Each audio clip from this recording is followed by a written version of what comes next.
شروع اللہ کا نام لے کر جو بڑا مہربان نہایت رحم والا ہے۔ السلام علیکم پیارے مسلمانوں، امید ہے آپ سب لوگ خیر و عافیت سے ہوں گے۔ قرآن پاک کی ایک آیت آج آپ کو پڑھ کر سنواتا ہوں۔ دنیا کی زندگی تو دھوکے کے سامان کے سوا اور کچھ بھی نہیں ہے۔ سبحان اللہ۔ پیارے مسلمانوں، قرآن پاک کی اس آیت میں اللہ تعالی ہمیں بتا رہے ہیں کہ جو دنیا کی زندگی ہے یہ ایک دھوکے کا سامان ہے اور اس کے علاوہ کچھ بھی نہیں ہے۔ تو ہمیں پیارے مسلمانوں غور کرنا چاہیے۔ جب اللہ تعالیٰ خود ارشاد فرما رہے ہیں کہ یہ ایک دھوکہ ہے تو ہمیں جو ہے اس دھوکے سے بچنا چاہیے۔ اللہ تعالیٰ نے ہمیں زندگی گزارنے کے لیے جو وقت دیا ہے، ہمیں جو ہے اس میں ہم دھوکے میں اس وقت پڑتے ہیں جب ہم اللہ کے حکم بھول جاتے ہیں۔ پیارے مسلمانوں، دنیا داری بھی ہمیں کرنی چاہیے، لیکن اس کے ساتھ جو ہے ہمیں جو اس دھوکے میں جو ہے مکمل طور پر جو ہے انوالو نہیں ہو جانا چاہیے۔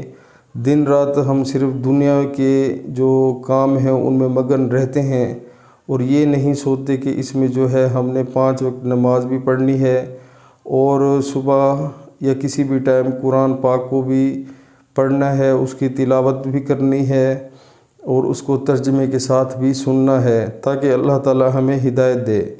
لیکن افسوس، صد افسوس سے کہنا پڑتا ہے کہ ہم مسلمان 95% جو بالکل ہی اندازہ میرا انشاءاللہ اللہ کے حکم سے بالکل پرفیکٹ ہے کہ ہم 95% مسلمان نماز سے اور قرآن سے دور ہو چکے ہیں۔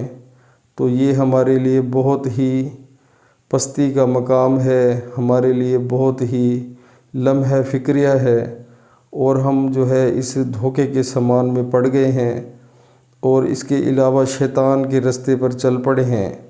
پیارے مسلمانوں، شیطان کے رستے سے بچیں۔ گھروں سے جو ہے وہ کیبل، انٹرنیٹ اور جو بے حیائی کی چیزیں ہیں ان کو ختم کریں، گھر میں اسلامی ماحول پیدا کریں تاکہ آپ کے بچے بھی اسلامی ماحول میں بڑے ہوں اور ان کو بھی نماز اور قرآن کا پتہ ہو۔ لیکن افسوس سے کہنا پڑتا ہے کہ لوگ کہتے ہیں کہ ہم تو بہت ماڈرن ہیں اور اس ماڈرن پن کے اندر جو ہے وہ ہم یہ بھول جاتے ہیں کہ ہم نے نماز بھی پڑھنی ہے۔ نماز کی پابندی ہم مسلمان بالکل نہیں کرتے۔ تو یہ بہت ہی لمحہ فکریہ ہے، ہمیں غور کرنا چاہیے اور اس دھوکے سے جو ہے ہمیں بچنا چاہیے۔ اصل جو ہماری زندگی ہے وہ روز قیامت والے دن شروع ہوگی جب اللہ تعالی ہمیں قبروں سے اٹھائیں گے۔ تو اب ہمیں خود ہی دیکھ لینا چاہیے کہ وہ کیا مقام ہوگا، کس طرح یعنی کہ نفسا نفسی کا ٹائم ہوگا۔ تو اللہ تعالی ہمیں ہدایت عطا فرمائے تمام مسلمانوں کو اور اپنے رستے پر چلنے کی توفیق عطا فرمائے۔ آمین۔ السلام علیکم۔